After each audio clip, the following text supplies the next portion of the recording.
One classic vision of the American identity focuses on the rugged individualist, the cowboy out on the prairie who can handle anything that comes his way alone, or the hero who can save the day with skill and strength.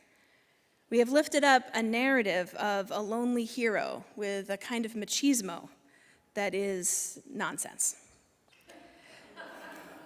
Not to judge. The impact of the value placed on rugged individualism and its connection to challenges in our society like loneliness and lack of resilience and support keeps coming up everywhere I am, all over the place. This week, it was the focus of our interfaith clergy meeting and a meeting at my day job at Ollie, and in the latest Marvel movie that I saw on Friday. Now, I don't want to spoil Thunderbolts for you if you haven't gotten to see it yet, and if you like superhero movies, I highly recommend it.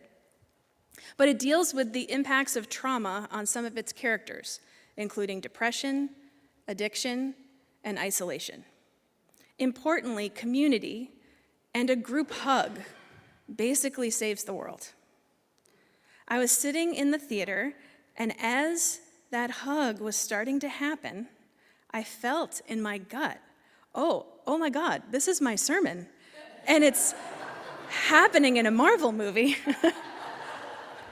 And I felt this gratitude sweep over me that this movie is out in the world and millions of people are going to see it and hopefully spark some important reflection and conversation for people who may not have any community in which to have that conversation otherwise. We need stories about big questions and ideas in order to wrestle with them. And if we don't do it in religious community or spiritual community, we need to do it somewhere. We can't go it alone, solving problems by ourselves, or imagining that we can live without impacting others and be impacted by them. Rugged individualism is not strength. Knowing that we are never alone, even when we might feel alone, that is strength. Every person faces loneliness, emptiness, and fear in some way or another. We all can feel like no one else could ever understand what's going on in our inner life. When people talk about community being life-saving, this is part of why. Because if our work together here helps one person feel a little farther from that emptiness or loneliness or fear or whatever it is that drags people into isolation, that is meaningful and vital. In a context of pluralism, we're talking about how all of our different metaphors for understanding the world, our different identities and experience matter and have value.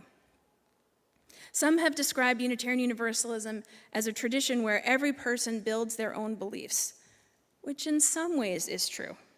We all have a unique path and language to talk about what's most important to us, how we make meaning, how we describe the transcendent.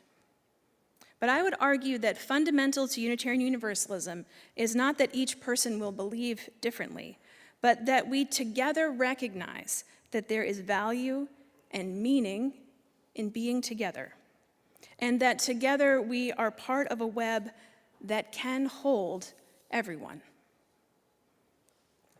There are religious traditions in the world who state that they have the right and perhaps only correct metaphor. There are some who preach messages that divide people into in and out groups, the righteous and unrighteous, as if they have a direct line of communication to a God of judgment. That's also nonsense. There are also secular folks who believe that they have the lock on the right metaphor and are sure that there is nothing outside of our empirical experience. But going back to our old friend Richard Rohr, we never want to mistake the finger for the moon. Words can only point a finger toward the moon. They are not the moon or even its light. They are that by which we begin to see the moon and its light. It's often said that we are in unprecedented times, and people for generations before us have said the same. It's true now, and it was true then. It's also true that people have come through really hard stuff together before. In our country and world right now, there are folks who are working very hard to scare people into thinking they are alone, to scare people into losing hope and giving up, and using that as a tool to achieve political and financial goals. One might ask, why is it that people would do this to each other? Why do people hurt each other? Why do people kill each other? And how can people watch each other suffer and die? It happens all the time, and it is so hard. I don't have the answer, and no one does. But we do know that when people are scared, when they fear that resources are scarce, when their families are threatened, when their personhood is threatened, people will act out of that fear and sometimes hurt each other, and that breeds more fear and violence. As people of faith, by whatever metaphor we might use, if we want to live into a more beautiful and robust pluralist society, part of our call is to recognize when we are acting out of fear or lack of information or bias, habit, or numbness. When we realize this, we can ask ourselves some questions and pull ourselves back into relationship with other people. When it's scary and hard and people we love and people around us are feeling isolated and scared, we can act and let people know that we are here, that we are with them, that we are here for each other and whoever comes through our door. Now, being in relationship with folks does not look the same for everyone. Some people don't want others in their personal space. Some people don't want to answer hard questions about their personal lives. It's not forcing community that I'm talking about here.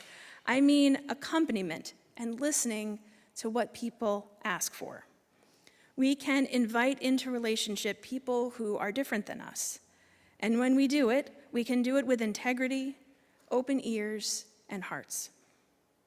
This isn't about growing Unitarian Universalism or our particular little congregation. This is actually about saving the world together. We need to know our neighbors. We need to care about what happens to them. And we need to know and care about what happens to people all around the world. Not so that it breaks us, not so that we try and hold all that sorrow, because we also cannot do that. But so that as we move through the world, we can know a couple of things. Most importantly, that we are not alone. So I want you to just try a little something with me and just say, we are not alone. We are not alone. Now try, I am not alone. Was that harder to say than the first? Yeah. Okay, now turn to somebody as you feel comfortable, or look another box in the eye on Zoom and say, you are not alone.